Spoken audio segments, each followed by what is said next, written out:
Salam, salam sejahtera untuk kita semuanya. Dimanapun Anda berada, biarlah kita semua dalam keadaan penuh sukacita, karena Tuhan senantiasa memberkati kita. Saudara-saudaraku yang dikasihi Tuhan, kita telah tiba di pelajaran kedua atau pelajaran triwulan kedua, pelajaran pertama. Dan sepanjang triwulan ini kita akan belajar dari buku sekolah sahabat kita dengan judul besarnya adalah Janji Perjanjian Kekal Allah. Nah, sebelum kita akan memulaikan akan pelajaran kita, mari kita tunduk kepala dan berdoa. Bapa Surgawi, kami memohon akan rahmat-Mu, curahan kuasa Roh Kudus-Mu, bila mana kami akan belajar sekolah sahabat-Mu, biarlah kami boleh diberikan pengertian, agar firman Tuhan ini menguatkan kami, meneguhkan kami, dan menghiburkan kami. Terima kasih ya Tuhan. Dalam nama Yesus kami berdoa. Amin. Saudara-saudara yang dikasihi Tuhan, pelajaran pertama dari triwulan yang kedua ini dengan judul Apa yang telah terjadi. Ayat hafalan terdapat di dalam Kejadian 1 ayat 26 sampai dengan 27. Berfirmanlah Allah, baiklah kita menjadikan manusia menurut gambar dan rupa kita, supaya mereka berkuasa atas ikan-ikan di laut, dan burung-burung di udara, dan atas ternak, dan atas seluruh bumi, dan atas segala binatang melata yang merayap di bumi. Maka Allah menciptakan manusia itu menurut gambarnya. Menurut gambar Allah diciptakannya dia, laki-laki dan perempuan diciptakannya mereka. Catatan kitab suci, Alkitab kita ya, tentang penciptaan adalah satu-satunya yang dipenuhi dengan pengharapan, kebahagiaan, dan kesempurnaan. Manusia yang diciptakan itu memang sungguh amat baik. Itu yang dikatakan firman Tuhan. Karena diciptakan menurut gambar dan rupanya atau rupa Allah. Binatang dan tumbuhan tidak memiliki gambar dan rupa kealahan. Ini menegaskan bahwa pencipta tidak menciptakan hal-hal negatif dan orang-orang jahat karena semua sungguh amat baik adanya. Pelajaran pekan ini kita akan melihat pada kisah penciptaan tentang apa yang Allah telah ciptakan dan kemudian apa yang terjadi terhadap ciptaan yang sempurna itu. Di pelajaran hari Minggu dengan judul Kura-kura Terus Sampai ke Bawah. Seorang wanita tua berkata bahwa bumi ini adalah sebuah piring datar yang duduk di atas seekor kura-kura, dan kura-kura tersebut duduk di atas kura-kura lainnya, hingga seterusnya. Walaupun cerita ini kedengarannya lucu, tetapi hal ini berhubungan dengan isu paling penting tentang keberadaan manusia dan sifat alam semesta itu sendiri. Beberapa pertanyaan penting diantaranya, bagaimana dunia ini, di mana kita temukan diri kita ada di dalamnya, tapi bukan berdasarkan pilihan sendiri? Mengapa kita berada di sini? Bagaimana caranya sehingga kita berada di sini? Dan akhirnya kita semua sedang pergi kemana? Adalah beberapa pertanyaan yang perlu kita pelajari. Kemudian, beberapa ayat berikut mencoba menjawab pertanyaan-pertanyaan di atas. Di dalam Kejadian 1 ayat 1, pada mulanya Allah menciptakan langit dan bumi. Mazmur 100 ayat 3, ketahuilah bahwa Tuhanlah Allah, dialah yang menjadikan kita dan punya dialah kita, umatnya dan kawanan domba gembalaannya. Kisah Para Rasul 17 ayat 26, dari satu orang saja ia telah menjadikan semua bangsa dan umat manusia untuk mendiami seluruh muka bumi, dan ia telah menentukan musim-musim bagi mereka dan batas-batas kediaman mereka. Kemudian juga disebutkan di dalam Yesaya 40 ayat 28, tidakkah kau tahu dan tidakkah kau dengar? Tuhan ialah Allah kekal yang menciptakan bumi dari ujung ke ujung. Ia tidak menjadi lelah dan tidak menjadi lesu, tidak terduga pengertiannya. Saudara-saudaraku yang kasih Tuhan, poin penting dari pelajaran atau dari ayat-ayat yang telah kita sampaikan tadi adalah, pertama, Tuhan tidak berusaha untuk membuktikan bahwa Dia adalah pencipta. Hal ini telah dinyatakan secara sederhana dan jelas, tanpa ada usaha untuk membenarkan, menjelaskan, atau untuk membuktikannya. Yang kedua, iman adalah satu-satunya jalan supaya kita dapat menerimanya. Untuk satu alasan sederhana, tak satu pun dari kita di sini yang melihat proses penciptaan itu. Yang ketiga, bagi kita telah menjadi ketidakmungkinan secara logika berada di saat peristiwa penciptaan. Karena itu, kita harus percaya penciptaan seperti yang Alkitab nyatakan dan bukan mempercayai teori lain yang tidak berdasar pada Alkitab. Saudara sekalian, Spiritisme mengajarkan bahwa manusia itu adalah makhluk yang berkembang. Darwinisme meletakkan dasar bagi para ahli genetika dan ahli biologi di bawah jubah sains untuk mengkategorikan manusia dengan cara mendukung superioritas ras. Semakin hebat, semakin lama, semakin hebat. Itulah Darwinisme. Tetapi Alkitab mengajarkan sebaliknya. Karena manusia diciptakan dengan sempurna oleh Tuhan dan manusia itu memantulkan citra penciptanya. Kita percaya atas apa yang Alkitab nyatakan dan iman kita berakar atasnya. Di pelajaran hari Senin, menurut gambar pencipta, ayat hafalannya atau ayat inti di pelajaran Senin adalah Kejadian 1 ayat 27. Dikatakan demikian, maka Allah menciptakan manusia itu menurut gambarnya. Menurut gambar Allah diciptakannya dia laki-laki dan perempuan diciptakannya mereka.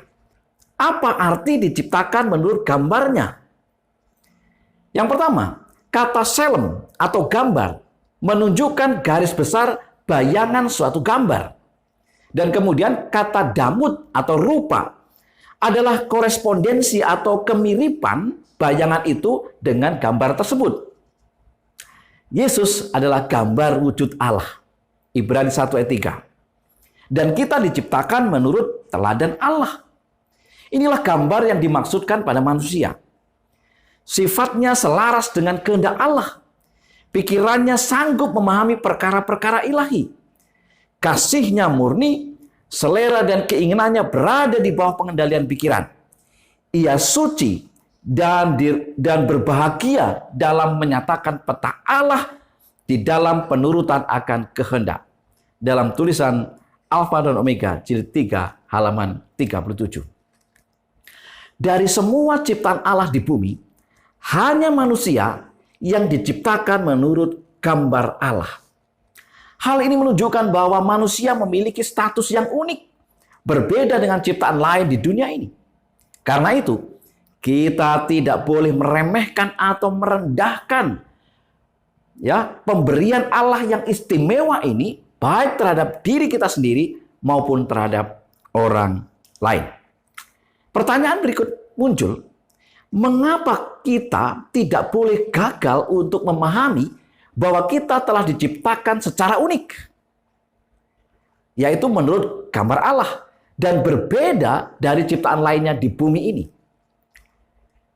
Kita tidak boleh lupa bahwa Allah yang menciptakan kita itu adalah wujud roh. Yohanes 4 ayat 24. Memiliki sifat ilahi.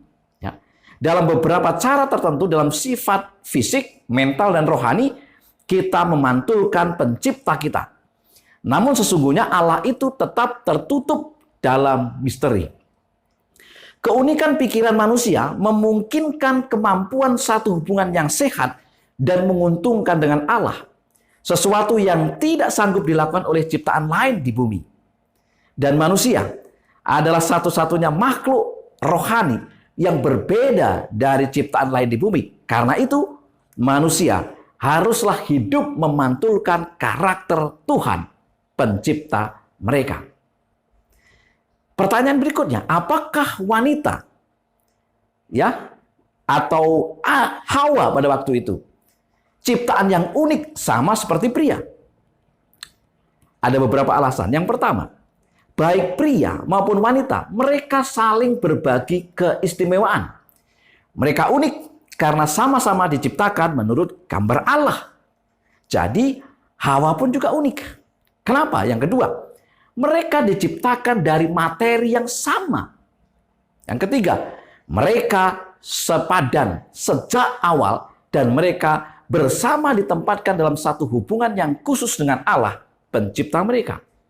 Dan yang keempat, keduanya memiliki kesempatan untuk mengembangkan karakter yang diberikan Allah kepada mereka dalam satu cara yang akan membawa kemuliaan kepadanya.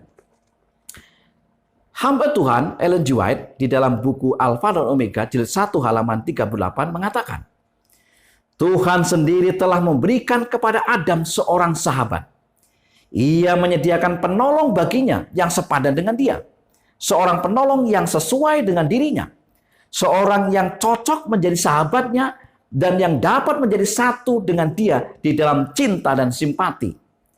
Hawa dijadikan dari sebilah tulang yang diambil dari rusuk Adam. Ini mengartikan bahwa ia bukanlah untuk memerintah Adam sebagai kepala, bukan juga untuk diinjak-injak di bawah telapak kaki sebagai bawahan, tetapi untuk berdampingan di sisi Adam sebagai seorang yang setara untuk dikasihi dan dilindungi. Saudara-saudaraku yang dikasihi Tuhan, di pelajaran hari Selasa, Allah dan manusia bersama-sama. Ayat intinya Kejadian 1 ayat 28 sampai dengan 29. Allah memberkati mereka, lalu Allah berfirman kepada mereka, beranak cuculah dan bertambah banyak, penuhilah bumi dan taklukkanlah itu, berkuasalah atas ikan-ikan di laut dan burung-burung di udara, dan atas segala binatang yang merayap di bumi. Berfirmanlah Allah, lihatlah, aku memberikan kepadamu segala tumbuh-tumbuhan yang berbiji di seluruh bumi, dan segala pohon-pohonan yang buahnya berbiji. Itulah akan menjadi makananmu.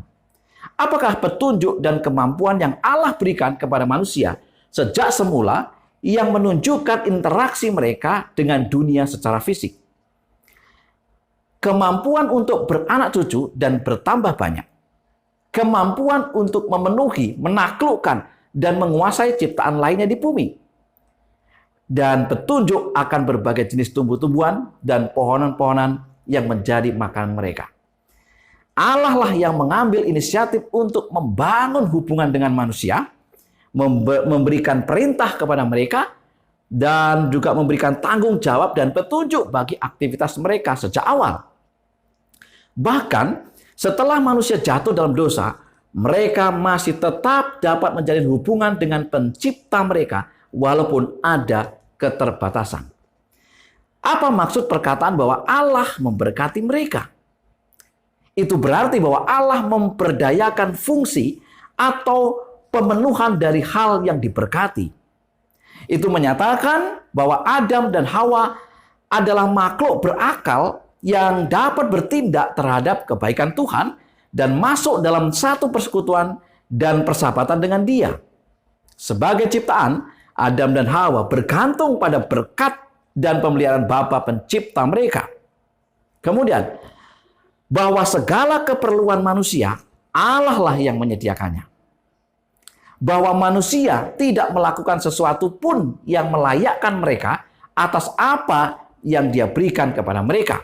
Sepenuhnya mereka itu menerima dari sesuatu yang mereka tidak layak dapatkan. Allah lah yang memberikan kepada mereka itu semuanya. Dalam tulisan Bible Commentary jilid 1 halaman 1082, Allah menciptakan manusia untuk kemuliaannya sendiri, sehingga setelah ujian dan pencobaan, keluarga manusia dapat menjadi satu dengan keluarga surgawi. Adalah tujuan Allah untuk mengisi kembali surga dengan keluarga manusia, jika mereka menunjukkan diri mereka patuh pada setiap firman-Nya. Di pelajaran hari Rabu, pada pohon itu, ayat intinya kita bisa baca di dalam Kejadian 2 ayat 16 dan 17. Lalu Tuhan Allah memberi perintah ini kepada manusia. Semua pohon dalam taman ini boleh kau makan buahnya dengan bebas. Tetapi pohon pengetahuan tentang yang baik dan yang jahat itu, janganlah kau makan buahnya, sebab pada hari engkau memakannya, pastilah engkau mati. Saudara sekalian, masa depan umat manusia berpusat pada larangan yang satu ini. Tuhan tidak memberikan banyak larangan yang membingungkan Adam dan Hawa.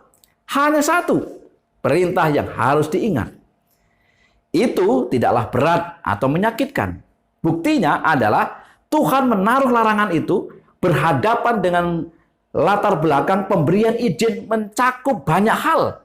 Seperti dikatakan, semua pohon yang ada di dalam taman ini engkau boleh makan buahnya dengan bebas. Dan larangannya hanya satu. Perintahnya semua boleh, larangannya hanya satu. Luar biasa Allah kita ini. Mengapa Tuhan memberikan ujian atau larangan ini kepada Adam dan Hawa? Yang pertama, bahwa ujian ini menyediakan kesempatan bagi Adam dan Hawa untuk dapat menggunakan kuasa memilih mereka.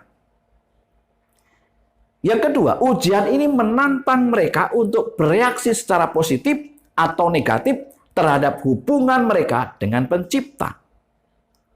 Dan yang ketiga, ujian ini menunjukkan bahwa Allah telah menciptakan mereka sebagai makhluk bermoral dan bebas. Pertanyaan berikutnya adalah, apakah yang Allah mau ajarkan kepada Adam dan Hawa melalui larangan makan buah pengetahuan tentang yang baik dan jahat ini? Bahwa Adam dan Hawa perlu mengerti bahwa Tuhanlah yang menciptakan mereka dan mereka diciptakan dalam gambar Allah.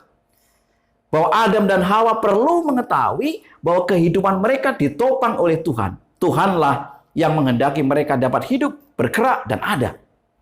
Bahwa Adam dan Hawa harus menyadari bahwa Tuhan telah menyediakan segala sesuatu untuk kesejahteraan dan kebahagiaan mereka. Dan bahwa Tuhan telah menetapkan mereka sebagai penguasa dunia ini di bawah Tuhan. Dan jika Adam dan Hawa dengan tulus mau mengakui hubungan mereka dengan Tuhan, maka Tuhan akan terus menjadi Allah mereka. Saudara sekalian, hubungan kita dengan Tuhan akan efektif dan bertahan hanya jika kita dengan bebas memilih menerima kehendak-Nya. Ujian yang diberikan kepada Adam dan Hawa melalui pohon pengetahuan tentang yang baik dan yang jahat adalah ujian kesetiaan dan juga ujian iman. Di pelajaran hari Kamis, merusak hubungan itu. Apa yang dimaksudkan di sana?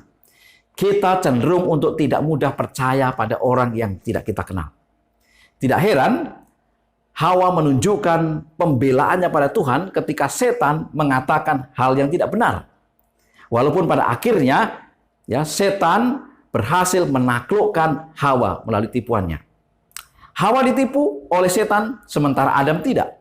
Namun Adam secara sadar memilih untuk mengikuti Hawa, dan inilah yang membuat dosa dan kematian tidak dapat dihindari oleh umat manusia.